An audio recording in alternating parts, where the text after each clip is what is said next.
Hello guys! Welcome back again to my channel. Ngayong araw na ito ay gagawa po tayo ng napakadaling recipe. Ito ay isang vegetarian recipe. Sa katunayan ako ay itong recipe na ito ay ginagawa ko lang. Kaya enjoy watching po. Ang pangalan ng recipe na ito ay tatawagin kong potatoes with Brussels sprouts. Tara, samahan niyo po ako. So guys, ito po yung mga sangkap na kailanganin natin. Bali, meron ako ditong carrots at saka patatas. Yung carrots na ito ay bali tatlong malalaki sila. So, medium size. Tapos yung patatas naman ay nasa 300 grams. 300 to 400 grams. Ito hindi ko kasi nasa sa inyo yan kung marami kayo sa bahay. Damihan ninyo kung kunti lang naman kayo, edi kunti lang. Yan.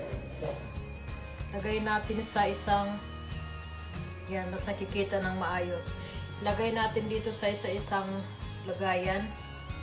At ito naman ang Brussels sprouts natin. Ilalagay din natin. Paghalo-haloin natin lahat. Ito ay 300 grams. So yun guys, maglagay tayo ng pepper.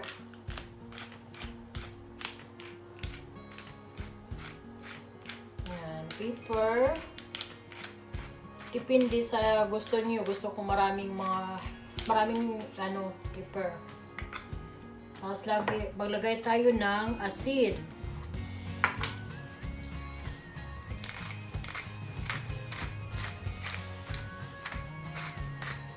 Yan, huwag masyadong madaming asin.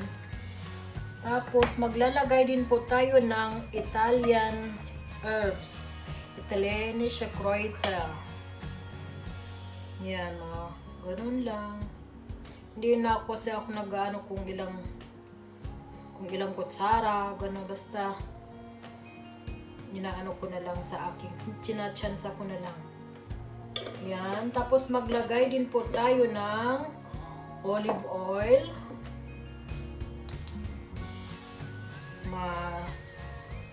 Siguro 2 hanggang 3 kutsara na olive oil. Yan.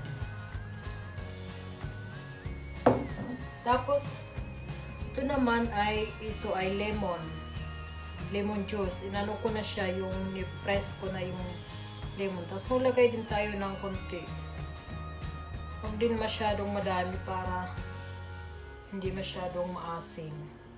Yan, siguro 2 kutsara din yun. So ngayon guys, paghalo-haloin lang natin at pwede na natin ilagay sa back oven. So guys, ito naghiwa ako ng 2 sibuyas, yung puti na sibuyas. Pero kung gusto niyo ng pula, pwede din. Yan, halo natin.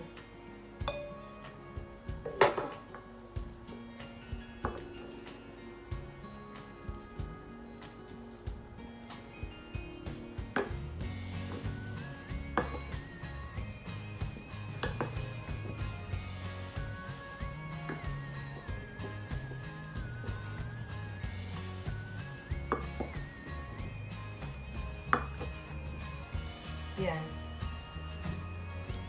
So guys, ngayong hinahalo na natin, maganda ang kulay niya. May green, may orange, may yellow. Yan po. I-bake na po natin ito ng 200 degree, tapos 30 to 40 minutes. Guys, ilipat ko siya dito sa mas malaking lagayan. Kasi parang punong-puno siya. Yan.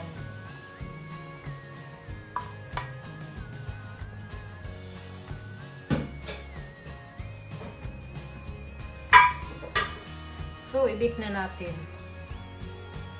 Gamit po tayo ng handshoe para hindi tayo masunog. Yan, na yan. Inano ko na muna siya, preheated.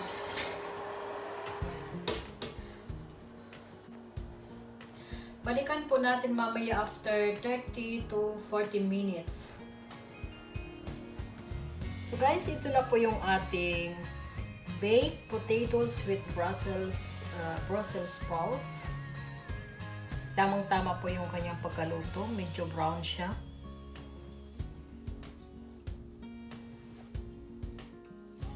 So guys, ito po yung recipe natin sa araw na ito. Ang ating baked potatoes with Brussels sprouts.